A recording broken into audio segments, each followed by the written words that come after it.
हाँ बेटा, कल हम लोगों ने सेक्शन नंबर 16 तक देखा। आपको फिर याद दिलाने, हम लोग इसलिए ये काम कर रहे हैं कि जो भी फिल्म्स बच्चे दे रहे हैं या जिनका इंटरव्यू है, उनको एविडेंस एक्ट में क्या क्या देखना है, इसी से हम लोग चर्चा कर रहे हैं।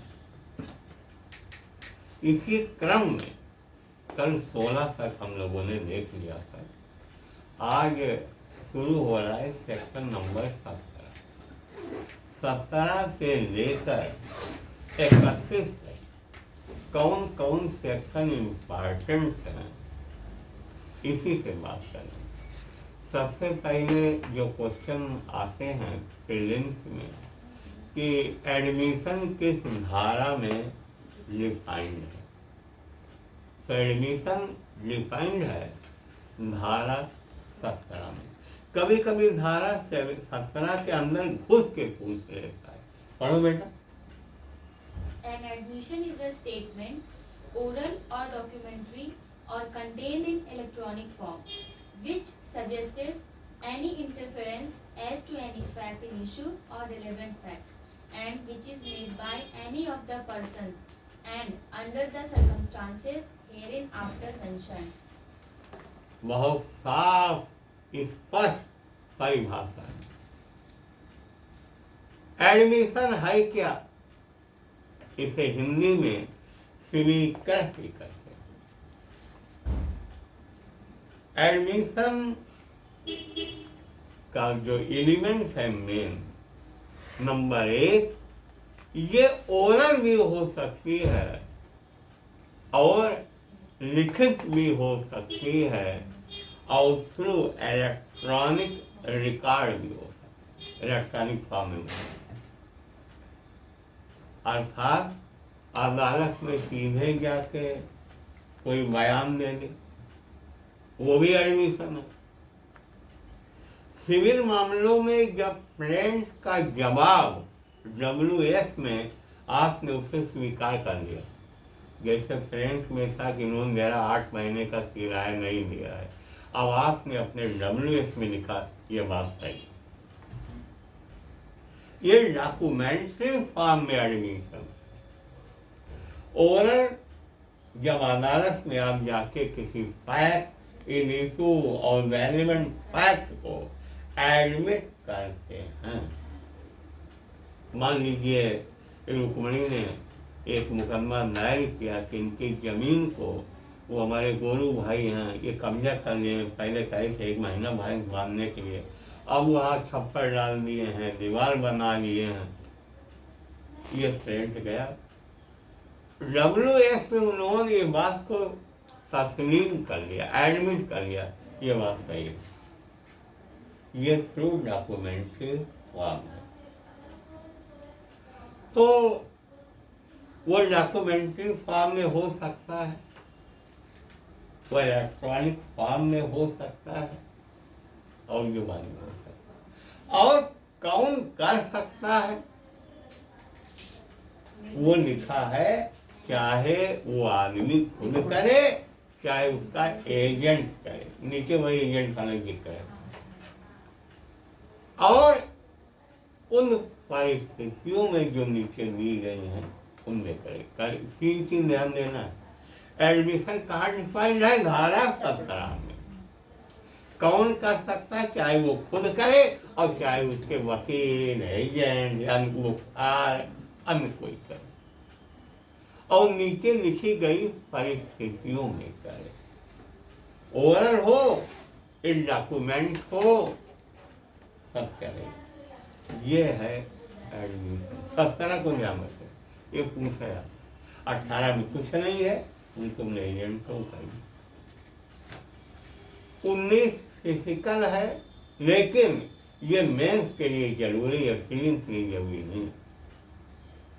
धारा 20 जो है वो ये देखना है, उसमें इसमें रेफरी का जिक्र है। रेफरी क्या है, देखो आजकल IPL चल रहे हैं, आप देखते होंगे जरा कोई डिस्प्यूट हुआ, थर्ड अंपायर को रेफर कर दिया गया, अब वो बन गया रेफरी, यानी जो वो कहेगा वही मान्य होगा। यहाँ भी सेक्शन 20 में इसको याद रखना बच्चों, रेफरी के नाम। जैसे लुकमणी की स्कूटी कोई खरीदने आया, इसने कहा हमसे क्या पूछ रही, जाओ शर्मिली पूछ लो, वो बहुत अच्छे रहेगा।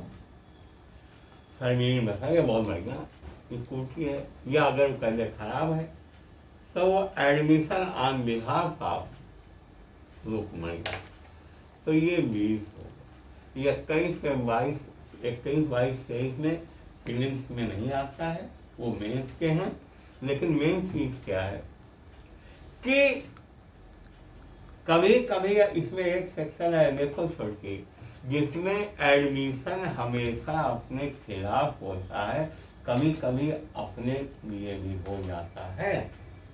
ये चीज किस धारा में, 21 में है, 22 में है, या 21 20 क्या लिखा है heading? proof of admissions against person making them and by or on their behalf.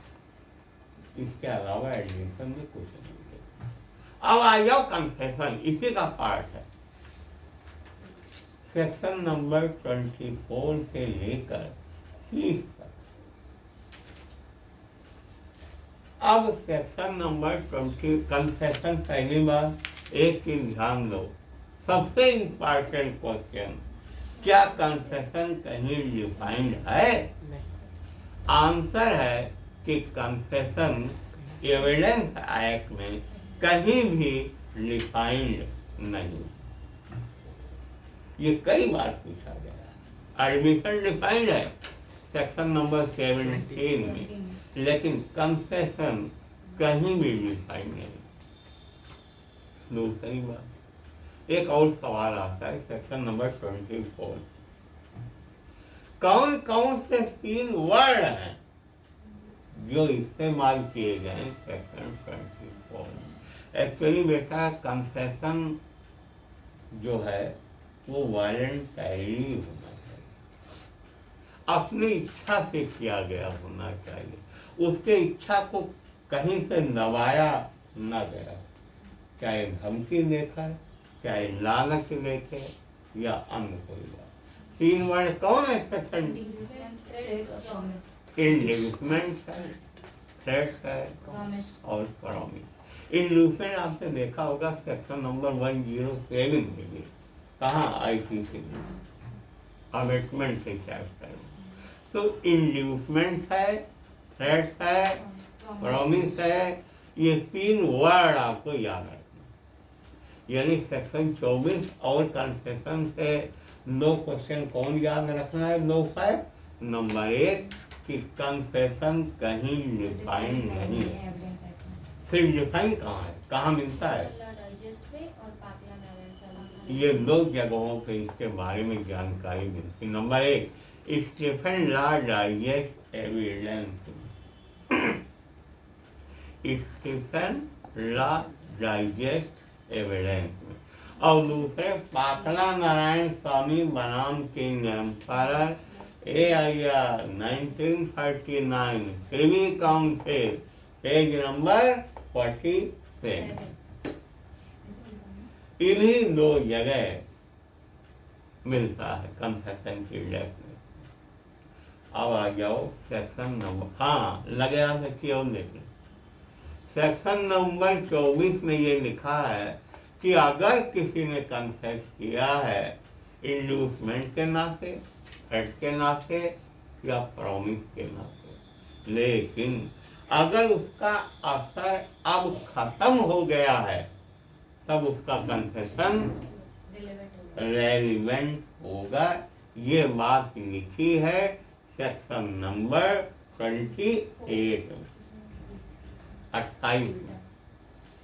यानी 24 पढ़ो, बाकी छोड़ दो, 28 उठा लो। उसमें हेडिंग क्या लिखी है? confession made after removal of impression caused by inducement, threat or promise relevant. अगर उसका इम्प्रेशन रिमूव हो गया काहे का, इन्वेस्टमेंट का, टैक्स का, प्रॉमिस का, और अब उसने कन्फेशन किया है तो हो जाएगा। अब इसके बाद आ जाओ section number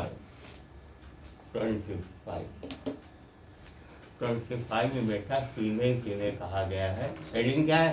Confession Police to officer police not officer not to be.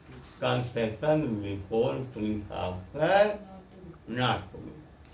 अब इसके लिए एक चीज ध्यान देना, इस सेक्शन से कौन क्वेश्चन आता, वो ये है कि कन्फेशन टू पुलिस अफसर है कि कन्फेशन टू पुलिस अफसर, आगे ऑप्शन रहेगा रेलिवेंट, नॉट रेलिवेंट,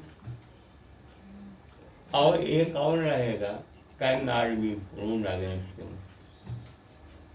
ये कभी ना लिखना कि नॉट रेलिवेंट है, उसका सही जवाब है not to be proved. कि ये मुलजिम के खिलाफ कभी साबित नहीं किया जा सकता। धारा 25 में सीधे सीधे जान लो कि अगर कोई पुलिस अधिकारी से कोई कन्फेशन करता है तो वो उसके खिलाफ साबित किया ही नहीं जा सकता। एक तरह से कहो तो इनएडमिसिबल है, ये नहीं कह सकते आपके रेलिवेंट नहीं, ये ध्यान रखना। सेक्शन नंबर 26 ये कह रहा है अगर कोई आदमी किसी पुलिस ऑफिसर की कस्टडी में है और अपने जुर्म का इकबाल कर रहा है तो उसे इसके खिलाफ साबित नहीं किया जा सकता सिवाय एक अपवाद है जब वो मजिस्ट्रेट से जमीन बात। एक चीज ध्यान देना कि 25 में और 26 में अंतर क्या है। धारा 25 में पुलिस अधिकारी की कस्टडी में आदमी नहीं रहता है, मिल गए बाजार में, पूछे हाँ भाई, हाँ साहब हम ही से गलती हो गई, हमें नहीं ये काम किया, ये 25 में आएगा। लेकिन जब उसे संदेह में गिरफ्तार कर लिया गया, चाहे जैसे गिरफ्तार कर लिया गया और वो कस्टडी में ले लिया गया, अब उसने कोई इकबाल किया तो 25 में नहीं है, वो 26 में। एक चीज ध्यान देना हमेशा कि प्रीलिम्स के लिए यही बहुत है, लेकिन लगे हाथ तो एक लाइन और जाएंगे। अगर कोई मुलजिम पकड़ा गया है, कस्टडी में है, उसे इंजरी आई है, उसको ट्रीटमेंट के लिए अस्पताल ले जाया गया है, वहाँ अंदर कमरे में डॉक्टर से वो बताता है, डॉक्टर ने पूछा भाई चोट कैसे लगी, तो मौके से हाँ साहब गलती हो गई, अब क्या करें। सवाल उठता है कि क्या ये रेलिवेंट है? ये भी रेलिवेंट नहीं है। कारण क्या है? कारण ये है कि वो पुलिस के कर्मचारी अधिकारी जो बाहर खड़े हैं, माना जाता है इस मुलजिम के दिमाग पर उनका इंप्रेशन मौजूद है, इसलिए ये कन्फेशन रेलिवेंट नहीं है। अब आगे देखो, एक बार आपने एक केस में देखा होगा फैक्ट कि आगे से बैठा के पुलिस वाले किसी को कचहरी ले जा रहे थे, रास्ते में पान की दुकान भी, पुलिस वाले उतरे चले गए वहाँ पान खाने। इतनी दूरी थे कि कुछ बोले, सुना ही न पड़ता। आगे वाले ने पूछा यार ये बताओ तुम सही पकड़े गए या गलत पकड़ गए? उसने कह दिया नहीं यार बात तो सही है। सवाल उठता है कि क्या ये रेलिवेंट है? जवाब आएगा ये भी रेलिवेंट नहीं है। 26 अब कस्टडी कैसे मानोगे? बेटा लीगल एस्पेक्ट में जब कोई आदमी गिरफ्तार करके थाना ले जाया गया है, या उसका फर्ज गिरफ्तारी बन गई है और उसमें लिखा है कि बाकायदा गिरफ्तार किया गया, अब वो कस्टडी मान जाएगी। तो अब वो कस्टडी में रहे। मजिस्ट्रेट क्या है बेटा, मजिस्ट्रेट में ये होता है कि आदमी कभी कभी पुलिस गिरफ्तार करती है, वो कहता था बड़ी गलती हो गई, महकमे में आ गए, पेशेंस नहीं रख पाए, अब कभी ऐसी गलती नहीं हो। पुलिस क्या करेगी? पुलिस जान रही है कि ये तो रेलेवेंट है ही नहीं, ये हम साबित नहीं कर पाएंगे। तो जिस समय वो रिमांड पे भेजती मुनीम को, उस समय एक रिपोर्ट भेजती है। रिपोर्ट अंतर्गत धारा 164 CRPC, और उसमें लिखती है कि जो मुलजिम अफसर ये अपने जुर्म का इकबाल कर रहा है, अतः निवेदन है कि इसके इकबाल जुर्म दर्ज कर लिया जाए। अब वो आएगा, आमतौर पे बेटा होता क्या है, वो अपनी, अब जब रिमांड पेपर साथ को लगा रहता एप्लीकेशन, तो 50% मजिस्ट्रेट बिना पूछे लिख देते हैं रिफ्यूज टू कंसेंट और दस्तखत कर देते। अगर ऐसा नहीं करते हैं तो पूछ लेते हैं तुम्हें इकबाल करना है, तुमने गलती की, हाँ साहब, उस दिन नहीं लिखेंगे। अब उसको 3 दिन बाद की तारीख लगा देंगे और उसको तलब कर लेंगे 3 दिन बाद जेल से। तब तक जेल में बहुत वकील है, वो समझा देते हैं, फिर भी नहीं करते। ये धारा 26 है। 25 और 26 में डिफरेंस क्या मेंस के लिए? 25 में कस्टडी में नहीं रहता है, करता है पुलिस अधिकारी से। 26 में वो तब इकबाल करता है जब वो उसकी हिरासत में होता है। अगला सेक्शन है सेक्शन नंबर 27, जो बहुत इम्पॉर्टेंट है प्रीलिम्स के लिए भी और मेंस के लिए भी। और प्रीलिम्स में भी इससे तमाम क्वेश्चन आते हैं, चाहे वो इसके फैक्ट्स पूछें, कंटेंट पूछें, चाहे इससे रिलेटेड केस ला पूछें। 27 में एक की और ध्यान दो, एक क्वेश्चन इससे बहुत पूछा गया।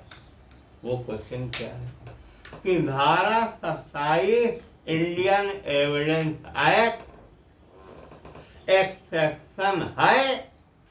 ऑप्शन धारा 24, 25, 26 का, दूसरा धारा 26 का, तीसरा धारा 25 और धारा 26 का, चौथा उपरोक्त में से कोई नहीं। सही जवाब क्या है? 24, 25, 26 तीनों धारा 27 में होता है। धारा 27 पढ़ो जरा। How much of information received from accused may be proved, provided that धारा 27 कह रही है कि कोई आदमी कस्टडी में है पुलिस के, अब उसने जुर्म इकबाल किया, उसके उस इकबालिया बयान में से कितना पोर्शन साबित किया जा सकता है? आंसर है उतने पोर्शन से जितने पोर्शन से कोई रिकवरी होती है, कोई बरामदगी होती है, रिकवरी होती है। जैसे उसने कहा साहब हमने मर्डर किया है और मर्डर करके लाश हमने नाले किनारे बबूल के नीचे छुपा दिया है, पुलिस उससे लेके जाएगी, वहाँ लाश बरामद हो जाएगी।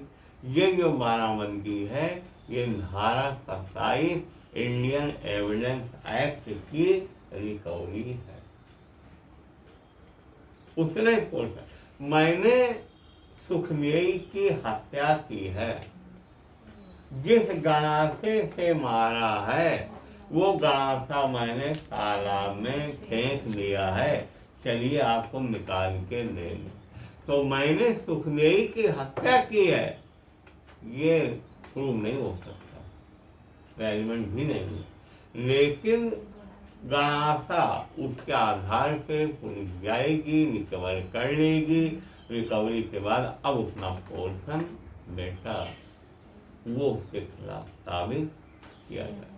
तो धारा 27 बहुत ही इम्पॉर्टेंट धारा, क्योंकि आदमी जब भी अपराध करता है, चालाकी करता है ना, वो लाश को छिपा देगा, उसके खून मिले हुए कपड़ों को हटा देगा, वो फर्श को खून लगे साफ कर देगा, वो औजार कहीं छिपा देगा या कहीं फेंक देगा, ये सारे करेगा। तो ये कंसेप्ट था सेक्शन नंबर 27 का। लेकिन अब एक इम्पॉर्टेंट क्वेश्चन इसमें से और पूछा जाता है ट्रेन से, वो दे देंगे एक केस कि फुलकारी कोसैया बनाम एम्पायर, और दे देंगे देवमन स्टेट ऑफ यूपी बनाम देवमन उपाध्याय, और दे देंगे इनायतुल्लाह बनाम स्टेट ऑफ महाराष्ट्र, और दे देंगे के.एम. नानावती बनाम स्टेट ऑफ महाराष्ट्र। इसमें से कौन सा केस है जो इसमें नहीं आ रहा? अब के.एम. नानावती आ गए, लेकिन इसका जवाब आप कब दे पाएंगे? जब केस मालूम। तो केस ला बहुत जरूरी है। धारा 27 के, धारा 28 आप देख चुके हैं, क्योंकि ये 27 का एक तरह से अपवाद है। जब रिमूवल ऑफ इम्प्रेशन हो जाए इंड्यूसमेंट का, थ्रेट का और प्रॉमिस का, और अब अगर कोई इकबाल करता है तो वो रेलिवेंट होगा। धारा 1 से पढ़ो। Confession otherwise relevant not to become irrelevant because of promise of secrecy, etc. तीसरा सेक्शन पढ़ लो। If such a confession is otherwise relevant, it does not become irrelevant merely because it was made under a promise of secrecy or in consequence of a deception practiced on the accused person for the purpose of obtaining it, or then he was drunk, or because it was made in answer to questions which he need not have answered, whatever might have been the form of those questions, or because he was not one that he was not bound to make such confession and that evidence of it might be given against him. देखो बेटा, ये एक थोड़ा सा अजीब, इसमें ये कहा गया है कि अगर कोई कन्फेशन किसी को ये प्रॉमिस किया गया, तुम हमें बताओ, हम कहीं नहीं बताएंगे, हम तुम्हारी मदद करेंगे, हम तुमको बचा ले जाएंगे, या कोई आदमी नशे में है खूब और तब उससे पूछ लिया और उसने बता दिया, धारा 29 मुहर लगा रही है, ये कन्फेशन वैलिड है। क्योंकि आमतौर पे आप यही आंसर दे देंगे कि जब नशे की हालत में अपराध हो जाता नहीं माना जाता, सेक्शन नंबर 85 में अगर आ रहा है तो ये कैसे माना जाएगा? नहीं माना जाएगा। सेक्शन नंबर 1 से और एक इम्पॉर्टेंट सेक्शन है 30, पढ़ोगे? Consideration of proved confession affecting person making it and others. देखो, इसको ऐसे जान जाओ, एक ट्रायल चल रहा हो, एक ही ट्रायल में सारे मुलजिमान हो, उसमें से कोई एक इकबाल कर रहा है, अपने इकबाल जुर्म में अपने को फंसा रहा है और बाकी लोगों को भी फंसा रहा है, तो धारा 30 कह रही है कि वो अदर के खिलाफ भी रेलिवेंट है। अक्सर आप देखते होंगे जितने मुकदमे हुए हैं, जब आज़ादी का संग्राम चल रहा था, उसमें एक दो को अंग्रेजी सरकार फोड़ लेती थी, और उसमें जब फोड़ लेती थी तो वो हो जाता था कौन गवाह? वादा माफ गवाह। जिक्र कहाँ है? 306, 307 और 308। 406 तो नहीं है, 306, 307, 308 या 300। तो उसी से अब 30 का नियम लागू हो जाता है। एक ट्रायल चल रहा है, सारे उसी में एक साथ मुलजिम। तो एक ने कमाल किया, अपने को फंसाया, सबको फंसाया, तो माना जाता है कि अमीर के खिलाफ लड़ना। इस पर एक मुकदमा है, अब तक पूछा कश्मीरा सिंह बनाम स्टेट ऑफ मध्य प्रदेश, शायद मामा नाम का है। AIR 1952 supreme court 159 page number. AIR 1952 supreme court page number 159। ये वही वाला केस है बेटा। ये असिस्टेंट फूड इंस्पेक्टर था, मेहमान टाइप का था, चावल को पालिश करा रहा था। इसके जो फूड इंस्पेक्टर से बहुत ऑनेस्ट थे, उन्होंने शिकायत कर दी, ये नौकरी से हटा गया। और इसके बाद इसने धमकी दी कि उनको हम देख लेंगे।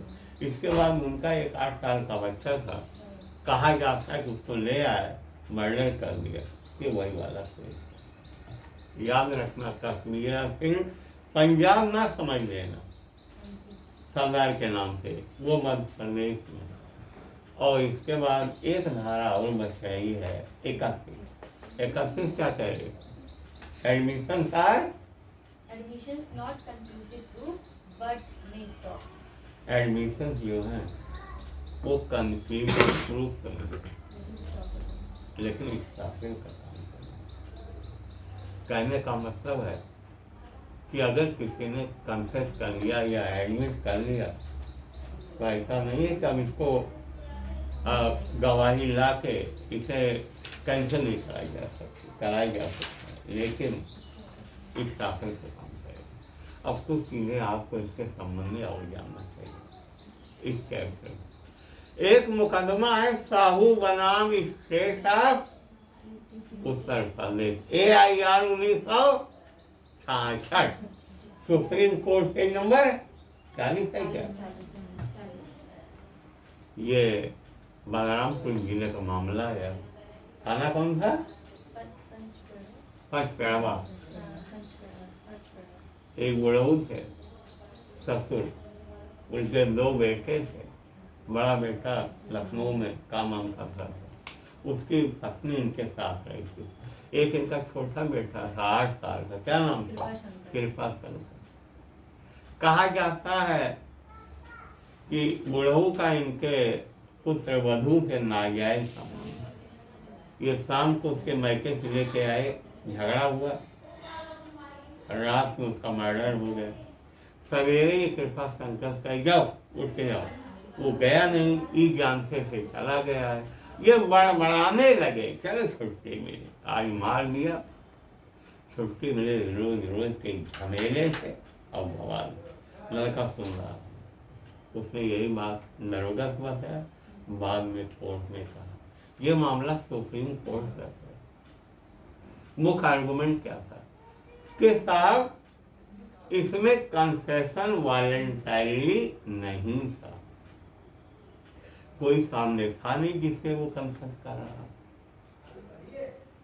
बड़बड़ा रहा था, ये कौन कन्फेस। लेकिन सुप्रीम कोर्ट ने कहा कि अगर कोई सामने है तो पता नहीं बंदूक के नोक पे कन्फेस करा है या उसके लड़के का अपहरण करने की धमकी देकर करा है, वहाँ तो कुछ आशंका है नहीं, यहाँ से कोई आशंका नहीं। तो इसे माना गया, उनको फांसी की सजा हुई। कुल मिला के इस चैप्टर से एडमिशन और कंसेशन से इतना ही पढ़ना है, बस इसके आगे पढ़ने की जरूरत नहीं।